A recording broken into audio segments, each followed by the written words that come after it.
என்னடா இந்த கடவுள் போட்டு நம்மளை போட்டு சோதிச்சுக்கிட்டே இருக்காப்புல, பேசாமல் நம்ம கடவுளாக பிறந்திருந்தா நம்ம கேட்குறதெல்லாம் வந்து எல்லாத்துக்குமே வந்து கொடுத்துருக்கலாம். யார் வந்து என்ன வேண்டுதல் கேட்டாலும் இந்தாப்பா உடனே வச்சுக்க அப்படின்னு சொல்லிட்டு நம்ம உடனே கொடுத்துருக்கலாம். இவர் கடவுளாக பிறந்துமே வந்து யாருக்குமே வந்து சரிசமமாக வந்து எந்த விஷயமே வந்து பண்ண மாட்டுறாரு.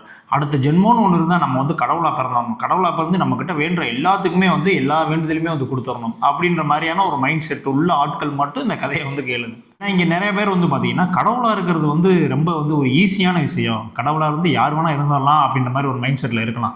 ஆனால் உண்மையிலே கடவுளுக்குன்னு சொல்லிட்டு நிறைய அந்த பிரச்சனைகள்லாம் இருக்குல்ல, ஸோ அந்த மாதிரி விஷயங்கள்லாம் வந்து இங்கே யாருமே வந்து அண்டர்ஸ்டாண்ட் பண்ணுறது கிடையாது. ஏன்னா நம்ம நடக்கக்கூடிய எல்லா நல்லது தீங்கு எல்லா விஷயமுமே வந்து நம்ம இதுக்கு முன்னாடி பண்ணி வச்ச அந்த கர்மாவின் படி தான் வந்து வந்துட்டு இருக்குன்ற மாதிரி விஷயங்கள் நம்மளுக்கே வந்து தெரியும். இருந்தாலும் போய் நம்ம கடவுள்கிட்ட போய் சொல்லுவோம். ஆனால் கடவுள் வந்து பாரு எனக்கு தரல, இங்கே பாரு அவனுக்கு மட்டும் தந்துட்டாரு அப்படின்ற மாதிரியான ஒரு வேற்றுமை இருக்கும். ஆக்சுவலாக அவர் தர்றதுலேயும் ஒரு விஷயம் இருக்கும், உங்களுக்கு தராமல் இருக்கிறதுலேயும் வந்து ஒரு விஷயம் இருக்கும். ஸோ அதை உணர்த்துறதுக்காக தான் வந்து இந்த கதை வந்து சொல்லப்பட்டிருக்கு. ஸோ எப்பயும் போல் நம்ம ஒரு குட்டி கதையோட இந்த ஸ்டோரி வந்து ஆரம்பிப்போம். ராஜன் அப்படின்னு சொல்லிட்டு கோயிலில் வேலை பார்க்கக்கூடிய ஒரு வேலைக்காரன். அவனுக்கு என்ன வேலை அப்படின்னு வந்து பார்த்தீங்கன்னா, கோயிலில் சுற்றுப்புறத்தில் இருக்கிற எல்லா இடத்தையும் வந்து நீட்டாக வந்து கூட்டி பெருக்கி வச்சுக்கிட்டு அதுதான் வந்து அவனுடைய வேலையாகவே இருக்கும். ஆனால் டெய்லியும் போய் வந்து அந்த சாமிக்கிட்ட வந்து புலம்புவான், உள்ளே இருக்கிற அந்த மூலவர்கிட்ட போய் புலம்புவான். நானும் டெய்லியும் கூட்டிகிட்டு தான் இருக்கேன், உனக்கு நல்லா தொடச்சி விட்றேன், விளக்கெல்லாம் போட்டு வைக்கிறேன், என்னெல்லாம் வந்து எல்லா வேலையும் பண்ணிட்டு தான் இருக்கேன். ஆனால் கடைசி வரை நீ எனக்கு வந்து ஒரு கருணையும் வந்து காட்டினபடியே காணாம். ஆனால் வர்றவன் வேண்டுறவனுக்கெல்லாம் வந்து அள்ளி அள்ளி கொடுத்துக்கிட்டு இருக்க. இது என்ன டிசைன்னு உனக்கும் தெரியல எனக்கும் தெரியல. ஆனால் உன்னையா நான் மட்டும் கடவுளாக பிறந்திருந்தேன்னு வச்சுக்கோங்க, என்கிட்ட வந்து யார் வந்து என்ன கேட்டாலும் சரி அடுத்த நிமிஷமே வாங்கிக்கடான்னு சொல்லிட்டு உடனே வந்து கொடுத்துருவேன். உன்ன மாதிரி இப்படி பவரையும் வச்சுக்கிட்டு சும்மாலாம் நான் வந்து இருக்க மாட்டேன் அப்படின்னு சொல்லிட்டு சாமிக்கிட்டே வந்து புலம்பிட்டு இருக்கான். இந்த வேண்டுதல் வந்து உடனே வந்து சாமிக்கிட்ட கேட்டுருச்சு. உடனே வந்து சாமி வந்து நேர்லேயே வந்துட்டார். நேர்லேயே வந்துட்டு பாயோன்னு பார்த்தோன்னே வந்து நம்ம ராஜனுக்கு வந்து பயந்து போயிட்டான். திடீர்னு வந்து சாமி வந்து முன்னாடி நிற்கிதே அப்படின்னு. இங்கே பாரு, நீ என்ன சொன்ன, நான் வேண்டுறவங்களுக்குலாம் வந்து எதுவுமே தரமாட்டேன், நான் வந்து கடவுளாக இருந்தால் நீ கேட்கலாம் வந்து கொடுத்துருவேன் அப்படின்ற மாதிரி நினச்சிட்டு இருக்கியா? சரி ஓகே, இன்னைக்கு ஒரு நாள், இன்னும் ஒரு நாள், இப்போ காலையில் ஆச்சு 10 மணி ஆச்சா, இன்னைக்கு ஒரு நாள் வந்து நீ வந்து சாமியாரு, நான் உன்னை மாதிரி வந்து வேலைக்காரனாக இருந்துடுறேன், என்ன நடக்குதுன்னு பார்க்கலாம் அப்படின்ற மாதிரி வந்து சாமி சொல்கிறார். உடனே வந்து நம்ம வேலைக்காரன் ராஜன் என்ன சொல்கிறான், அது எப்படி சாமி சாத்தியமாகும், நீ எவ்வளோ பெரிய ஆள் எவ்வளோ பெரிய மனுஷன், நீங்கள் போய் என்னை மாதிரி கூட்டிகிட்டு இருப்பீங்களா, அதுவும் இல்லாமல் எனக்கு வந்து அவ்வளோ விஷயமும் தெரியாது, நான் போய் அங்கே போய் எப்படி கடவுளை வந்து நிற்க முடியும், எனக்கு உங்களை மாதிரி பவர் சக்தி எதுவுமே கிடையாது அப்படின்றான். நீ வந்து சக்தியை அருள் வச்சு மேஜிக்லாம் பண்ணி அந்த மாதிரிலாம் எந்த விஷயம் பண்ண வேணாம், நீ போய் என்ன மாதிரி போய் சும்மா மட்டும் நில்லு, அந்த இடத்துல சாமி வேஷம் போட்டு அந்த மூலவர் இடத்துல சும்மா மட்டும் நில்லு போதும், மற்றதான் வந்து அது என்ன நடக்குமோ அதுபடி நடக்கட்டும் அப்படின்ற மாதிரி சொல்லிட்டார். உடனே வந்து நம்மளும் வந்து அதே மாதிரி அந்த கடவுள் மாதிரி வேஷம்லாம் போட்டுட்டு போய் அந்த இடத்துல போய் நின்றுட்டான், மூலவர்கிட்ட போய் நின்றுட்டான். அப்போதைக்கு வந்து ஒரு மிகப்பெரிய ஒரு பணக்காரன் வரான். வந்துட்டு அந்த அவனுடைய ஒரு பணப்பை வச்சுருக்கான். அந்த பணப்பையில் வந்து கொஞ்சோண்டு காசு எடுத்து அந்த உண்டியலில் போட்டுட்டு, அந்த மாதிரி கடவுளே என்னை நீ வந்து நல்லா பார்த்துட்டு இருக்க, இன்னமும் வந்து நான் நிறைய செல்வங்கள்லாம் வந்து சேர்க்கணும், இன்னும் நான் வந்து இது மாதிரி உண்டியலில் வந்து நிறைய அள்ளி அள்ளி வந்து நான் காசை கட்டணும் அப்படின்னு சொல்லி வேண்டிட்டு அவன் பாட்டு வந்து போயிட்டான். போனவன் மறந்த வாக்கில் என்ன பண்ணான்னா, அந்த கையில் இருக்க அந்த காசு பையை வந்து தவறுதலாக வந்து கீழே போட்டுட்டு அவன் பாட்டு போயிட்டான். அவன் கவனிக்கவும் உள்ள மறந்துட்டு போயிட்டான். இதுக்கப்புறமா வந்து பார்த்தீங்கன்னா ஒரு மிகப்பெரிய ஏழை வரான், செருப்பு தைக்கிற ஏழை. அவன் வந்து என்ன பண்ணுறான்னா, தன் கையில் இருந்த ஒரு ₹1 வந்து அந்த உண்டியலில் போட்டுட்டு, கடவுளே இந்த மாதிரி என்னுடைய வருமானம் வந்து இன்றைக்கி ஒரு ₹5 வந்துச்சு, என் வீட்டுக்கு ஒரு ₹4 கொடுத்துட்டேன், என்னால் முடிஞ்ச இந்த ₹1 வந்து நான் உனக்கு வந்து உண்டியலில் போடுறேன், இதை வந்து ஏற்றுக்கோ, இதை வந்து ஏற்றுக்கிட்டு என் பிள்ளை குட்டி எல்லாத்தையும் வந்து நல்லபடியாக காப்பாற்று, எனக்கு வந்து தொழிலை வந்து இன்னும் கொஞ்சம் மென்மேலும் வந்து பெருக்கி விடு அப்படின்ற மாதிரி ஒரு வேண்டுதலையும் சொல்லிவிட்டு அவருமே வந்து அப்படியே அந்த இடத்துல வந்து கிளம்புறாரு. கிளம்போதே வந்து அவன் மனசுல தான் இருக்குது, நம்ம ₹1 போட்டு வேண்டிட்டு போகிறோம், கடவுள் நம்மளுக்கு என்ன தான் கொடுக்க போகிறோம் அப்படின்னு நினச்சிட்டு அந்த மாதிரி மைண்ட் செட்லேயே வந்து கிளம்புறான்.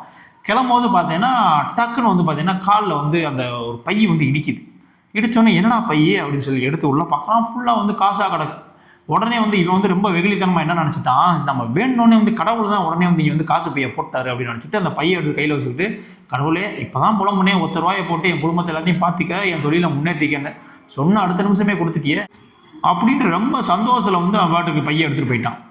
இதெல்லாம் வந்து நம்ம வேலைக்காரரை வந்து சாமி வசத்தில் இருக்காங்க, சாமி வசத்தில் பார்த்துக்கிட்டே இருக்கான். ஐயோ இந்த பை வந்து அந்த பணக்காரனோடதே, அவன் எதாச்சும் எதை கீழே போயிட்டான், இந்த லூசு பையனா நான் தான் அந்த பையை கொடுத்தேன் அப்படின்னு நினச்சிட்டு அந்த பையை எடுத்துகிட்டு இவன் மட்டும் போயிட்டு இருக்கானே அப்படின்னு நினச்சிக்கிட்டு அப்படியே யோசிச்சுக்கிட்டே இருக்கான். வந்து சொல்லவும் முடியாது, ஏன்னா இப்போ சாமி வேஷத்தில் நிற்கிறாரு, எப்படி வேஷத்தை கழிச்சு வந்து சொல்ல முடியும், அவன் சொல்லவும் முடியாமல் அப்படியே வாயை பற்றி அந்த இடத்துல வந்து நின்றுட்டு இருக்காரு. அதுக்கப்புறமா வந்து பார்த்தீங்கன்னா ஒரு மிகப்பெரிய ஒரு கப்பல் வியாபாரி வரான்.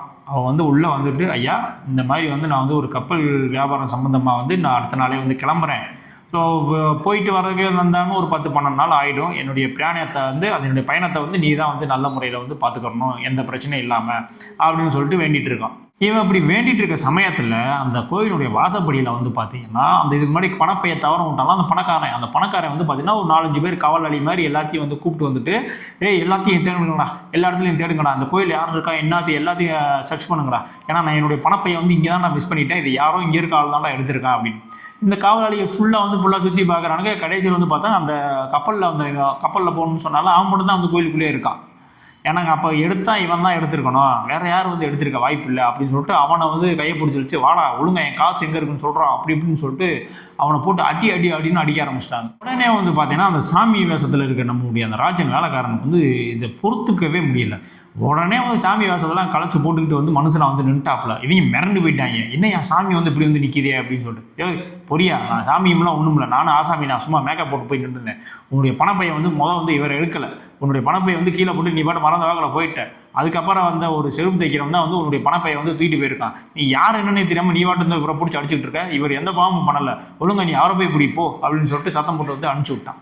உடனே வந்து அந்த நம்ம வேலையாளர் இருக்காங்க ராஜனை சொல்கிறான், எப்பா வேஷத்துலலாம் ஒன்றும் பிரச்சனை இல்லை, அதெல்லாம் கம்ஃபர்டபுளாக தான் இருக்குது. இன்னும் கொஞ்சம் இந்த மூலஸ்தானத்தில் வந்து கொஞ்சம் வெக்கை அடிக்குது, அது ஒரு பிரச்சனையாக இருக்குது. அது மட்டும் இல்லாமல் நிறையா விஷயங்கள் என் கண்ணு முன்னாடியே வந்து தப்பாக நடந்துகிட்ருக்கு. அதெல்லாம் வந்து நான் எப்படி பார்த்துட்டு சும்மா இருக்கிறது.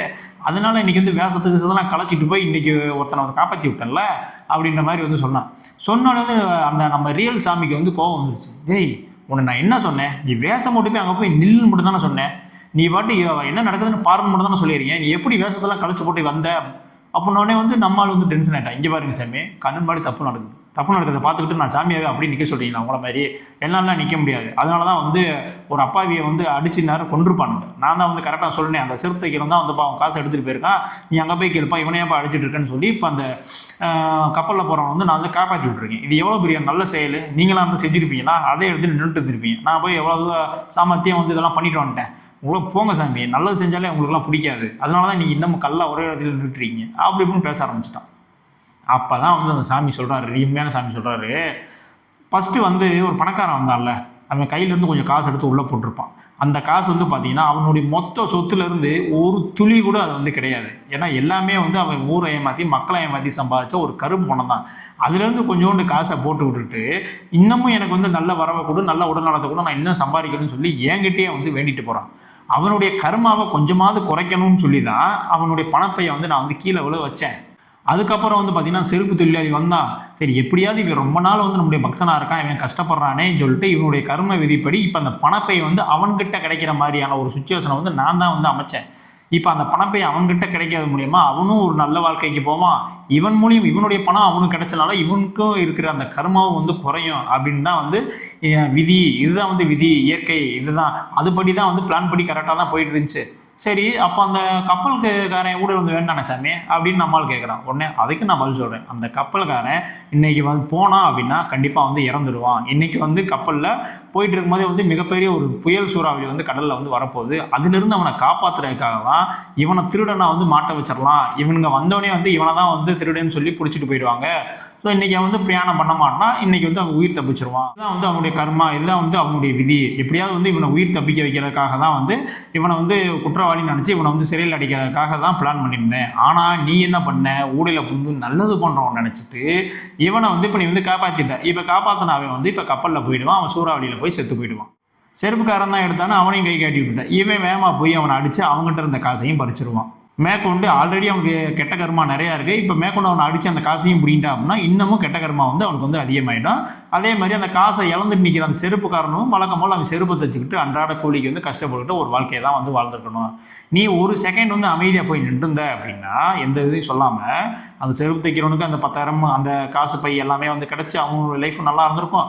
இந்த பணக்காரனும் இவன் மூலிமா அவனுக்கு காசு கிடச்சனால இவனுடைய கர்மாவும் வந்து கொஞ்சம் குறைஞ்சி ஒரு நல்ல கர்மாவும் அவனுக்குள்ளே சேர்ந்துருக்கும்.